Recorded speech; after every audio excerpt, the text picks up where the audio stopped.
दोस्तों कुछ टिप्स भी मैं आपको देना चाहूंगा जो आपके सिलेक्शन के लिए बहुत इंपॉर्टेंट है, क्योंकि बिना टिप्स के सिलेक्शन गारंटेड नहीं है, ये बात ध्यान रखिए। तो 5 टिप्स जो मेरी तरफ से होंगे आप फॉलो कर लो, ठीक है। पहला टिप्स होगा कि ये कि आप अपने रिसोर्सेज को लिमिट रखें। क्या होता है कि बच्चा जब तैयारी कर रहा होता है ना, तो कभी किसी स्टूडेंट ने आके बोल दिया कि ये मटेरियल है बहुत अच्छी है, वो उसको भी पढ़ रहा है, दूसरा मटेरियल उसको भी पढ़ रहा है, तीसरा इंस्टीट्यूट उसका पढ़ रहा है, तो हर इंस्टीट्यूट का आप पढ़ना शुरू कर देते हो। तो आपको उतना नहीं करना, आपको फिक्स माइंड में रखना है कि बस मुझे सीएचएसएल की नौकरी लेनी है, तो मुझे उसके अकॉर्डिंग पढ़ना है। तो आपको अपने रिसोर्सेज जो है वो काफी लिमिट करने पड़ेंगे, मतलब कम किताबें लेकिन बार बार पढ़ना, ठीक है। ब्रूस ली ने भी एक बात कही थी कि मुझे उस पर्सन से डर नहीं लगता है जिसको 10,000 अलग अलग तरीके आते हैं फाइटिंग करने के, मुझे सिर्फ उस पर्सन से डर लगता है जिसने एक ही तरीके को 10,000 बार प्रैक्टिस कर रखा हो। तो बस आप अपनी किताब में पूरा का पूरा मास्टर बन जाओ, इस बात का ध्यान रखो। मल्टीपल रिवीजन इसी को हम बोलेंगे कि जितना पढ़े रहे हो 5 दिन हमेशा देखो, मेरी जो स्ट्रैटेजी होती थी वो 5+2 की होती थी। मैं 5 दिन पढ़ता था और 2 दिन उनको रिवाइज करता था। सिर्फ खाना भी जरूरी नहीं है, पचाना भी जरूरी है। तो 5 दिन आप पढ़ते हो, जो क्या पढ़ रहे हो, जो जनरल अवेयरनेस पढ़ रहे हो, जो आप मॉक दे रहे हो, मैथ्स लगा रहे हो, तो उसको आप 2 दिन रिवाइज भी करो। मोस्ट इंपॉर्टेंट है, बिना रिविजन के आपका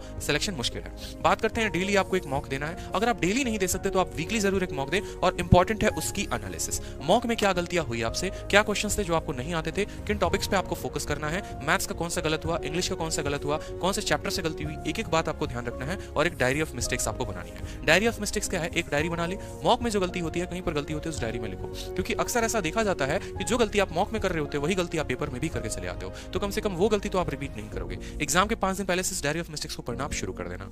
नेक्स्ट बात करते हैं यहाँ पर, आप अपने कैलकुलेशन स्पीड को बढ़ाओ, ठीक है। जितना ज्यादा कैलकुलेशन कर सकते हो उतना ज्यादा कैलकुलेशन करो। डेली आप 15 मिनट अपने आप को दो, सुबह उठते ही 15 मिनट दो, माइंड में ही आप अपना कैलकुलेशन करना शुरू कर दो। कैलकुलेशन की बहुत एग्जॉस्टिव वीडियो जो अब तक यूट्यूब पर नहीं है, कम से कम 10 से 12 घंटे की वीडियो मैं लेकर आऊंगा एक साथ पूरी की पूरी, और एक एक चीज कैलकुलेशन की मैं आपको बताऊंगा कि जैसे 125 हो गया, इसका स्क्वायर आप सीधा कैसे कर सकते हो। सीधा आप लिखोगे 156 25, ऐसे शॉर्ट फॉर्म में कैसे लिख सकते हो, बड़ी बड़ी संख्याओं का स्क्वायर, ठीक है। 82 को आप सीधा कैसे गुना कर दोगे 88 से, ठीक है। तो ये हो जाएगा, इतने शॉर्ट में आप कैसे लिख सकते हो, सभी चीजों के बारे में हम यहाँ इस वीडियो में जान जाएंगे। उसके अलावा आप जो कर सकते हो वो कर सकते हो कैलकुलेशन की एप्स। कैलकुलेशन एप्स होते हैं जैसे स्पीडी मैट्रिक्स कोई ऐप हो गया या कोई दूसरी ऐप भी होगी, तो आप सारे एप्स डाउनलोड करके डेली प्रैक्टिस कर सकते हो। फ्री टाइम में कभी आप ऑटो में हो, खाना बना रहे हो, रूम पर हो, कुछ भी कर रहे हो, तो आप कैलकुलेशन एप्स का इस्तेमाल करके आप अपनी कैलकुलेशंस और मेमोरी पावर को बढ़ा सकते हो। नेक्स्ट बात करते हैं लास्ट इंपॉर्टेंट, कि एटलीस्ट लास्ट देखो, पढ़ाई कर ली पूरी की पूरी, टीयर 2 की जानकारी जाली, अब टीयर 1 में लास्ट में क्या करोगे। तो लास्ट में आपको करना है कि जब आप पूरा सिलेबस कंप्लीट कर लेते हो तो लास्ट के 3 साल के पेपर्स आपको बनाने हैं। जैसे अगर आप 2020 में हैं तो 18, 19 और 20 के सारे पेपर्स, किस किस के पेपर, तो देखो यहाँ पर